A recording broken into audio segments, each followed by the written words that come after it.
ನಮಸ್ಕಾರ. ಎಲ್ಲರಿಗೂ ಯಕ್ಷಜಾಲ ಯೂಟ್ಯೂಬ್ ವಾಹಿನಿಗೆ ಸ್ವಾಗತ. ಇವತ್ತು ನಾವು ಕರಾವಳಿ ಭಾಗದ ಜನಪ್ರಿಯ ತಿಂಡಿ ಗೋಳಿಬಜೆಯನ್ನು ಮಾಡುವ ಬಗೆಯನ್ನ ತಿಳಿದುಕೊಳ್ಳುವುದಕ್ಕಿದ್ದೇವೆ.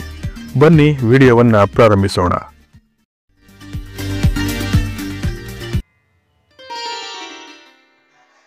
ವೀಕ್ಷಕರೇ, ಗೋಳಿಬಜೆ ತಯಾರಿಸಲು ಮೊದಲು ಒಂದು ದೊಡ್ಡ ಪಾತ್ರೆಯಲ್ಲಿ 1 ಲೋಟ ನೀರು ಹಾಕಿ ಅದಕ್ಕೆ 2 ಚಮಚ ಸಕ್ಕರೆ, 1 ಚಿಟಿಕೆ ಸೋಡಾಕಾರ, ರುಚಿಗೆ ತಕ್ಕಷ್ಟು ಉಪ್ಪು ಹಾಕಿ ಚೆನ್ನಾಗಿ ಕಲಸಿ. ಇದಕ್ಕೆ ಸುಮಾರು 750 ಗ್ರಾಂನಷ್ಟು ಮೈದಾ ಹಿಟ್ಟನ್ನು ಹಾಕಿ ಈ ಮೈದಾ ಹಿಟ್ಟನ್ನು 250 ml ಮೊಸರನ್ನು ಹಾಕಿ ಚೆನ್ನಾಗಿ ಕಲಿಸಬೇಕು.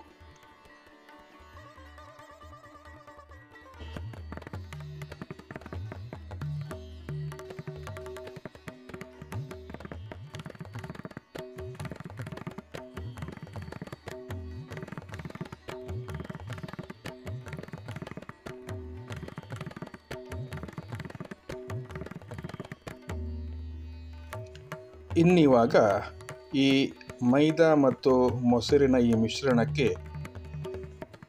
ಬೇಕಾದಷ್ಟು ನೀರನ್ನು ಹಾಕಿ ಅಂಬಡೆ ಹಿಟ್ಟಿನ ಹದಕ್ಕೆ ಕಲಸಿ.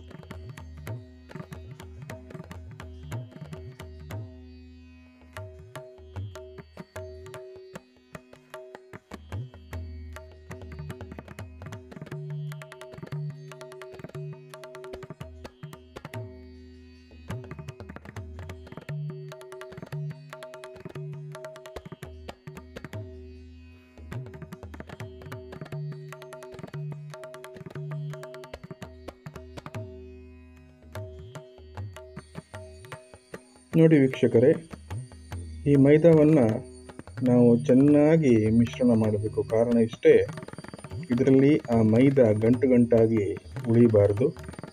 ಒಳ್ಳೆಯ ಮಿಶ್ರಣ ತಯಾರಾದಲ್ಲಿ ಗೋಳಿಬಜೆ ಗರಿಯಾಗಿ ರುಚಿಯಾಗಿ ಬರುತ್ತದೆ.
ಬನ್ನಿ ವೀಕ್ಷಕರೇ, ನಮ್ಮ ಗೋಳಿಬಜೆ ಹಿಟ್ಟು ತಯಾರಾಗಿದೆ. ಇಲ್ಲಿ ಎಣ್ಣೆ ಕೂಡ ಕಾದಿದೆ. ಒಂದೊಂದಾಗಿ ಗೋಳಿಬಜೆಯನ್ನು ಬಿಡೋಣ ಬನ್ನಿ.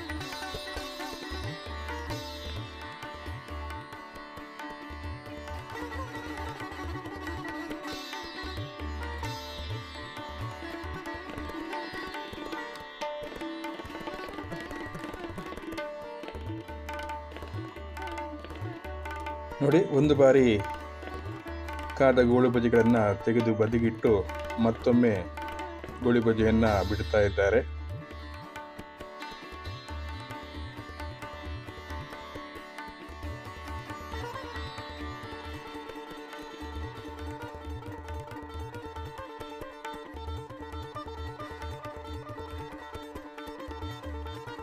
ಈಗ ಬದಿಗಿಟ್ಟ ಗೋಳಿಬಜೆಯನ್ನು ಎರಡನ್ನು ಒಟ್ಟಿಗೆ ಸೇರಿಸಿ ಚೆನ್ನಾಗಿ ಕಾಯಿಸ್ತಾ ಇದ್ದಾರೆ.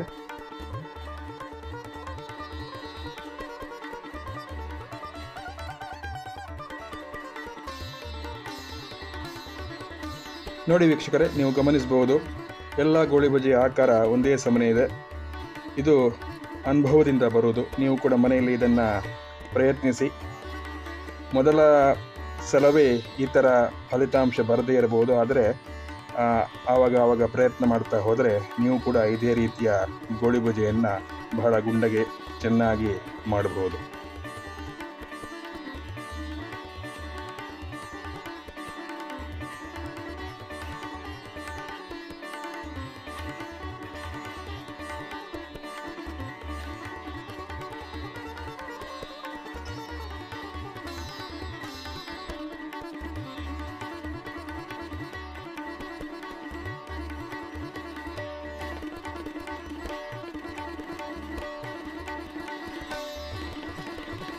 ಗೋಳಿ ಬಜೆ ಒಳಗಡೆಯಿಂದ ಚೆನ್ನಾಗಿ ಬೇಯಬೇಕು ಅಂತಾದರೆ ಅದನ್ನು ಆವಾಗ ಮಗುಚಿ ಹಾಕುತ್ತಿರಬೇಕು. ಒಳ್ಳೆ ರೀತಿಯಲ್ಲಿ ಕಡು ಬಂಗಾರದ ಬಣ್ಣ ಬರುವವರೆಗೆ ಇದನ್ನು ಕಾಯಿಸಬೇಕು.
ತೆಂಗಿನಕಾಯಿ ಚಟ್ನಿಯೊಂದಿಗೆ ಬಿಸಿ ಬಿಸಿ ಗೋಳಿ ಬಜೆ ಸವಿಯುವುದಕ್ಕೆ ತಯಾರಾಗಿದೆ.